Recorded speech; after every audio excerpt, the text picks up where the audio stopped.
I know this is a good one because it involves one of my favorites, I guess, which is the home office deduction. Can you talk about the deductions that are acceptable for having a home office, such as utilities, landscaping, water, etc.? What's acceptable? What's not? Can I deduct the water of my yard that I spend on the yard, or what can and cannot expense on the when you have your home office? Yeah, that's a great question. So home office is a huge one for real estate investors, and especially for those of you who live in expensive areas, right? Like California, New York. Because basically what we're doing is we're taking a percentage of our household expenses. They're typically personal, non-deductible, and we're turning them into legitimate business write-offs.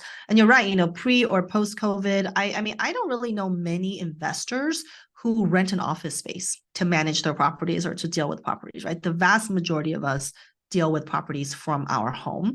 In terms of what you can write off, it's really just general household items. So like, yeah, cleaning, if you have like cleaners come to clean your home, right? That's part of your household expenses, interest, property taxes, insurance, security, all those good things. With respect to landscaping, that's a tricky one because for the most part, yard work, landscaping, usually they don't consider that part of home office.